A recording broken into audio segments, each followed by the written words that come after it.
Hey there, everybody. Tim Baker back here again with another board game review. This week, for my class, I was required to teach a board game called The Last Spike, a fantastic board game primarily based around tile placement that can have up to 5 players play, and it's a lot of fun for maybe from an age range I'd say about from 12 up. 12 up. If you're a little younger than that, the concepts and the strategy of the game might be, a bit confusing.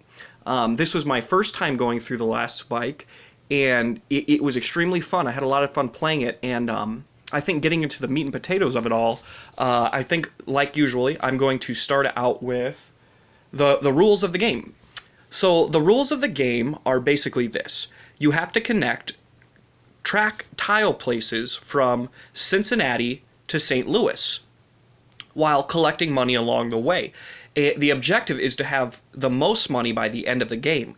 So how it works is everybody goes by turn and draws 4 tiles, and then the person that goes first gets to place a tile and then has to pay the cost of the money. So you have to be very strategic with how you place, because you could run out of money if you're unable to place all your tiles in a consecutive row. And if you run out of money, you won't be able to place, and basically you'll become bankrupt and lose the game. So the gameplay starts, each person will place a tile and then pay the money amount that is on that tile, and then we'll be able to continue place it and then get their money. Now, in between the cities, if you have tiles, and if you're able to connect those 2 tiles, or somebody connects them, and you have property that you buy, you can buy cards in between these cities to give you money. So if you connect a city and you own property, then they'll pay out to you and you'll have money.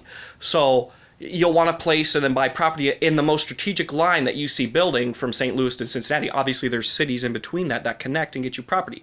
The person that lays the last tile, which also known as the last spike, will receive a $20,000 payout. Generally, that can seal the fate of somebody trying to win. The gameplay, I think it's much slowed down. I think depending on who you're playing with, if you have experienced people to play with, you can either go slower or faster. I personally, somebody that enjoys strategy games, will tend to take my time and think out my strategy. So in that regard, I like it how it can be slower paced depending on how you want to strategize. But if you're with maybe more experienced players, see, this was my first time, it might go a lot faster. You place your tiles and, that's the end of your turn. But it all revolves around strategically buying property and thinking where cities will connect. You really have to have some foresight and a little ingenuity there to get the tiles there to the end, all stacked.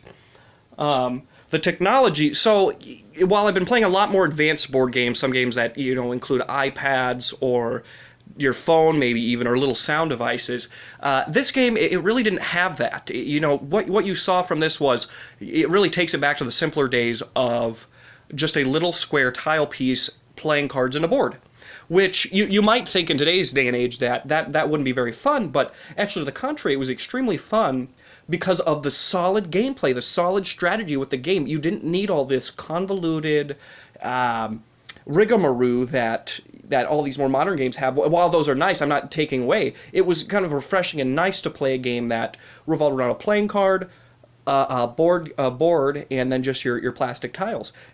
You place those down, and it was fine plastic. The board. It's a train-based game, so of course the tiles look like tracks, and then the whole board looks like the continent, or the America, where you want to connect Cincinnati, St. Louis. So it builds up the atmosphere, it builds up the immersion in a really nice way.